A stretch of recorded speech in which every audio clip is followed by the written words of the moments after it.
Hi friends, welcome back. तो friends, अभी की न्यूज है, भयंकर गुस्से में इजराइल और अमेरिका, अब नहीं बचेगा पाकिस्तान। बाप रे, ब्रेकिंग न्यूज।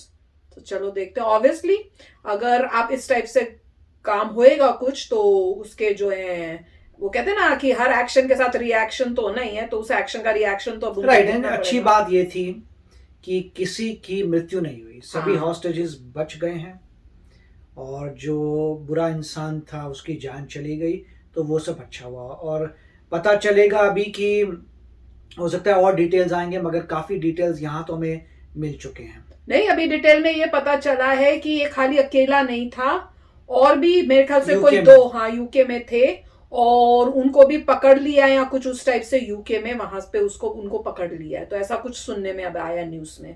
तो चलो न्यू वीडियो शुरू करते हैं। वीडियो शुरू करने से पहले अगर आप चैनल पर नए हो और आपने अभी तक सब्सक्राइब नहीं किया है, तो जल्दी से पहले सब्सक्राइब के बटन और बेल आइकन को क्लिक कर लो, ताकि आपको हमारे सारे न्यू वीडियोस के नोटिफिकेशन मिल जाए जैसे हम अपलोड करें। अगर आपको वीडियो पसंद आता है प्लीज़ लाइक एंड शेयर। चलिए शुरू करते हैं।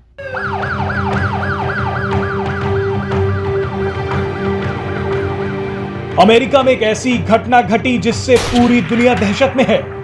अमेरिका के टेक्सास में एक आतंकी ने सिनेगॉग यानी यहूदी प्रार्थना स्थल पर हमला करके 4 लोगों को बंधक बना लिया। आतंकी ने लाइव कैमरों के सामने इस पूरी घटना को अंजाम दिया। आपको बता दें कि सिनेगॉग में कैमरे लगे हुए हैं जिनसे प्रार्थना का लाइव टेलीकास्ट चलता रहता है। आतंकी ने इसी लाइव स्ट्रीमिंग के जरिए अपने खतरनाक मंसूबे बताए। करीब 12 घंटे तक चले इस हॉस्टेज क्राइसिस में पुलिस ने सभी लोगों को जिंदा छुड़वा लिया और आतंकी को मार गिराया। इस घटना ने अमेरिका के पुराने जख्मों को ताजा कर दिया। अमेरिकी राष्ट्रपति जो बाइडेन ने इसे एक्ट ऑफ टेरर कहा है, तो वहीं दूसरी तरफ यहूदी धर्मस्थल को निशाना बनाने की वजह से इजराइल भी गुस्से में है। यहां आपको बता दें कि इस पूरी घटना के पीछे है आतंकियों का अड्डा यानी पाकिस्तान। दरअसल इस आतंकी घटना के केंद्र में है लेडी अलकायदा के नाम से कुख्यात पाकिस्तानी आतंकी आफिया सिद्दीकी। रिपोर्ट्स के मुताबिक इस घटना को अंजाम देने वाले आतंकी का नाम मलिक फैजल अकरम था, जो आफिया सिद्दीकी को अपनी बहन बता रहा था और उसकी रिहाई की मांग कर रहा था। अच्छी बात तो यह रही कि आतंकी का यह खतरनाक प्लान फेल हो गया, लेकिन इस घटना ने एक बार फिर पाकिस्तान को बेनकाब कर दिया है। आपको बता दें कि आफिया सिद्दीकी आईएसआईएस, तालिबान, अलकायदा और जैश ए मोहम्मद की चहेती है। ये सभी संगठन आफिया सिद्दीकी को छुड़वाने के लिए किसी भी हद तक जाने के लिए तैयार हैं। आपको बता दें कि आफिया सिद्दीकी अमेरिकी सेना के एक अधिकारी की हत्या के आरोप में अमेरिकी जेल में बंद है। लेकिन हैरानी की बात तो यह है कि पाकिस्तान की सरकार भी आफिया सिद्दीकी को छुड़वाने के लिए आतंकियों के साथ सुर में सुर मिलाती आई है। 2018 में आफिया सिद्दीकी को डॉटर ऑफ पाकिस्तान तक घोषित किया गया था। खुद इमरान खान भी अमेरिका से आफिया सिद्दीकी की रिहाई की कई बार मांग कर चुके हैं। अब सबसे बड़ा सवाल यह है कि आखिर आफिया सिद्दीकी है कौन? पाकिस्तानी नागरिक आफिया सिद्दीकी ने ब्रैंडिस यूनिवर्सिटी से न्यूरोसाइंस में पीएचडी कर रखी है। आफिया के अलकायदा और जैश ए मोहम्मद जैसे आतंकी संगठनों के साथ ताल्लुक रहे हैं। आफिया सिद्दीकी का पति अलकायदा का टॉप आतंकी था। आफिया का नाम तब चर्चा में आया जब वर्ल्ड ट्रेड सेंटर पर हमले के बाद एफबीआई ने साल 2002 में आफिया और उसके पति अमजद खान से पूछताछ की थी। इसके 1 साल बाद एफबीआई ने आफिया सिद्दीकी को अलकायदा ग्रुप के मोस्ट वांटेड लिस्ट में डाल दिया था। साल 2008 में आफिया सिद्दीकी को एफबीआई ने स्थानीय पुलिस की मदद से अफगानिस्तान से गिरफ्तार कर लिया। गिरफ्तारी के बाद आफिया को अफगानिस्तान की बगराम जेल में रखा गया, जहां उस पर एक एफबीआई अधिकारी को जान से मारने का आरोप लगा।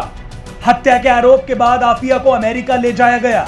साल 2010 में अमेरिकी अदालत ने आफिया सिद्दीकी को हत्या के प्रयास का दोषी ठहराया। इसके अलावा उस पर पूर्व पाकिस्तानी राजदूत हुसैन हक्कानी को मारने का आरोप भी लगाया गया। न्यूयॉर्क कोर्ट ने आफिया सिद्दीकी को 86 साल की जेल की सजा सुनाई। आपको बता दें कि पहली बार इस लेडी अलकायदा का नाम वर्ष 2018 में उस वक्त चर्चा में आया जब एक अमेरिकी रिपोर्ट में यह दावा किया गया कि पाकिस्तान और अमेरिका के बीच एक सीक्रेट डील हुई है। उस डील में अमेरिका ने आफिया को छोड़ने के बदले में डॉक्टर शकील अहमद की मांग की थी। आपको बता दें कि शकील अहमद की बदौलत ही अलकायदा का chief Osama bin Laden Pakistan के एबटाबाद में मारा गया था।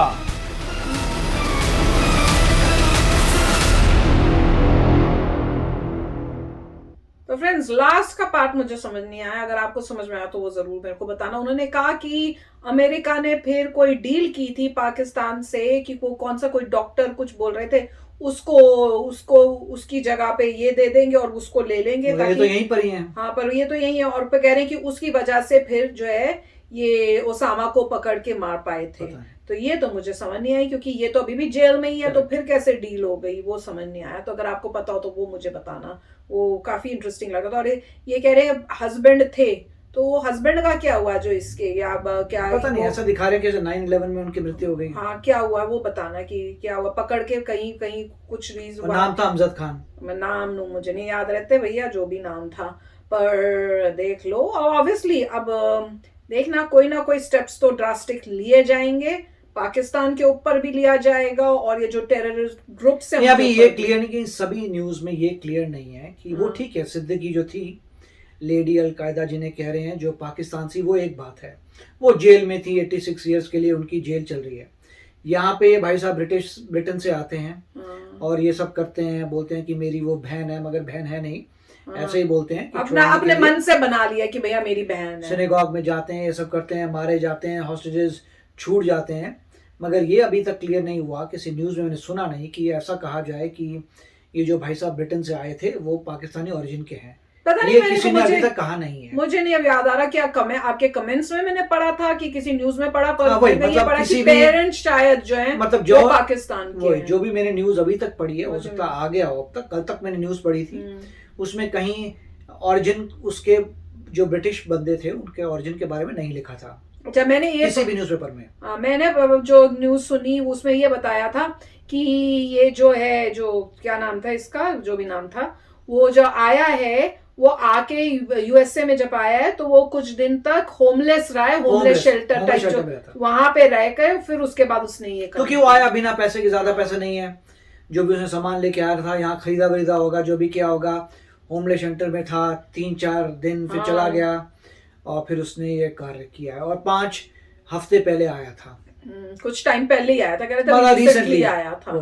ये बता। तो मतलब जो भी है, इसमें यही कह रहा हूँ कि मतलब देखिए कि एफिशिएंसी कितनी थी एफबीआई की, कि उन्होंने हॉस्टेजेस को बचा लिया।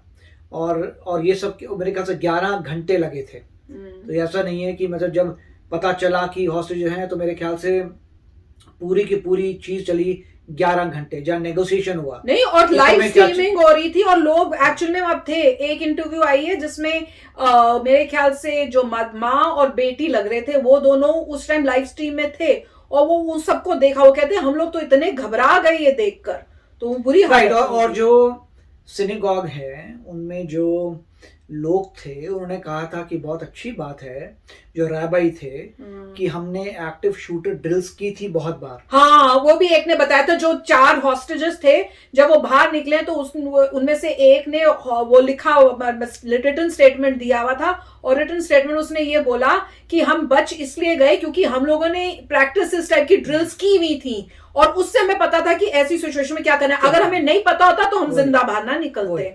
तो यही बहुत अच्छी बात है। मैं तो हैरान हो गई थी ये सुन के। और राबाई ने ये भी कहा था कि जितने भी रिलीजियस इंस्टीट्यूशंस हैं, जिनको लगता है उनके ऊपर कुछ होना हो रहा है, तो उनको एक्टिव शूटर ड्रिल्स जरूर प्रैक्टिस करनी चाहिए रेगुलरली। मतलब कहने का मतलब ये है कि जो भी लोग वहां जा रहे हैं अपने रिलीजियस इंस्टीट्यूशन में, वहां जाइए अपने रिलीजियस इंस्टीट्यूशन में और एक्टिव शूटर ड्रिल्स करिए, क्योंकि उन्होंने साबित कर दिया कि उसकी वजह से कह रहे हैं हम बच पाए, और बहुत थैंकफुल है। और रैबाई को थैंक कर रहे थे कि बहुत अच्छी बात है कि रैबाई हमें बार बार फोर्स करता था कि एक्टिव शूटर ड्रिल करो, और आज काम आ गई। हाँ, तो मैंने तो सिर्फ वो पढ़ा, तो मैं समझ नहीं आया कि मेरे को लगा शायद गलती से बोल रहे हैं कि जो बाहर निकले हॉस्टेजेस उनकी, मुझे लगा शायद एफबीआई का बोल रहे हैं कि एफबीआई कह रही है कि हमने इतनी ड्रिल्स की हुई थी इसलिए हम ये कर पाए। तो अब मुझे क्लियर हुआ, मैंने लोगों ने, हाँ, कि लोग वहां के कर रहे थे। ऐसे यहाँ पे स्कूल में भी, यूएसए के स्कूल्स में भी ड्रिल्स होती हैं कि अगर कोई शूटर आ जाए या कुछ आए तो तब क्या करना है, या टोर्नेडो आ जाए तो टोर्नेडो वार्निंग्स के टाइम, आग लग रही हो तो क्या ड्रिल्स होनी चाहिए, बच्चों को प्रैक्टिस कराते रहते हैं, वो पूरा वो ड्रिल होती है। आई होप इंडिया में भी ऐसी शुरू हो जाए। और कई बार यहाँ पे बड़े मतलब बुरे बुरे इंसिडेंट हुए हैं स्कूलों में। और स्कूलों में क्या होता है, एलिमेंट्री बच्चे भी होते हैं छोटे छोटे, तो उन बच्चों को बताया नहीं जाता कि क्या, और उनको बोलते हैं ड्रिल है ड्रिल है। तो कई बार ऐसे हुए छोटे छोटे बच्चों को ड्रिल, सब बच्चे हाँ ड्रिल है, उनको पता नहीं हो गया, उन बच्चों को पता है ड्रिल है, बस वो भागते जा रहे हैं, ड्रिल की तरह कर रहे हैं। और बाद में उन बच्चों को पता लगता है, बड़े होके पता लगता है कि वो ड्रिल नहीं थी, एक्चुअल हुआ था। और ऐसे कई बच्चे हैं जो अब रिफ्लेक्ट करते हैं कि जब मैं छोटा बच्चा था, हमारे स्कूल में हुआ था, मुझे ड्रिल बोला था हम टीचर्स ने, तो हम आराम से चले गए थे ड्रिल करते करते, और बाद में इतने साल बाद पता लगा कि ड्रिल नहीं थी। तो बहुत इंपॉर्टेंट है वैसे कि इसका मतलब कि ऐसे ड्रिल्स होनी चाहिए, ऐसी ऐसी जगहों पर, स्कूलों में हो जाएं, जैसे ये बता रहे रिलीजियस प्लेसेस जिनको, जहाँ पे पता है कि ऐसे अटैक्स हो सकते हैं उनको, तो काफी वो मेरे को सुन के काफी हैरानी हुई थी। अब मेरे को क्लैरिटी हुई है, मुझे लगा शायद गलती से बोल दिया है, FBI बोलने की जगह हॉस्टेज बोल दिए हैं, तो अब पता चला कि वाकई उनको ड्रिल्स कराते थे, मुझे नहीं पता। ड्रिल का मतलब रिहर्सल। हाँ, रिहर्सल पूरी कराते होंगे कि ऐसा अगर हो रहा है तो अब आपने क्या करना है, वो पूरा उसी टाइप से रेगुलर रिहर्सल होती है, प्रैक्टिस करते रहिए। वही उन्होंने कहा था कि उसकी वजह से हम बच गए, नहीं तो हमने बचना नहीं था, क्योंकि वो कह रहे थे कि लास्ट में जो ये टेररिस्ट था ये बहुत अग्रेसिव हो चुका था, आखिरी टाइम में वो बहुत अग्रेसिव था, उसने मतलब अब कुछ करने वाला था। नहीं, वो बोल चुका था कि मैं सामान सारा लेके आया हूँ और मैं जो हूँ यहाँ से मुझे पता है कि मैं जिंदा नहीं जाऊंगा। लास्ट में क्लियर कर दिया था। वो तो कह रहा था कि वो जो लेडी है उनको भी छोड़ दो, उनको यहाँ लेके आओ, हम दोनों यहाँ से जाने नहीं वाले, समथिंग लाइक दैट। अच्छा, पता नहीं। तो वही है कि भैया सेफ्टी के लिए बस आप बहुत अलर्ट रहो, क्योंकि इंडिया में भी वही हो रहा है और यहाँ USA में भी देख लो हो रहा है, तो आप जब भी बाहर निकलो अलर्ट रहो। और बहुत दुख की बात है, मतलब दुख की बात है, जैसे हमने पहले शेयर किया था, 20 मिनट की दूरी पे है हमारे घर से, तो ऐसा कभी आप इतने लोग दिखते हैं, आप सोच भी नहीं सकते थे कि उनमें से क्या पता चलता है कौन कैसा होगा। तो वही आप लोग भी कमेंट्स में बोल रहे थे कि बाहर निकलो, आपको क्या पता कौन क्या है, किसके दिल में क्या चल रहा है, दिमाग में क्या चल रहा है, पर थोड़ा अलर्ट रहो कि थोड़ा शक हो जाए, कुछ हरकत ऐसी हो जाए जिससे कोई हिंट मिल जाए, क्या पता कई बार उससे भी कई जाने सेव हो जाती हैं। तो चलो फ्रेंड्स, चलते हैं, मिलेंगे नेक्स्ट वीडियो में बहुत ही जल्द। Till then take care and bye bye. तो अगर आप मेरे इस चैनल पे नए हो तो जल्दी से सब्सक्राइब के बटन को हिट करो और बेल आइकन को क्लिक करो, ताकि आपको मेरा जब नया वीडियो मैं लगाऊं आपको उसके बारे में जल्दी से पता चल जाए।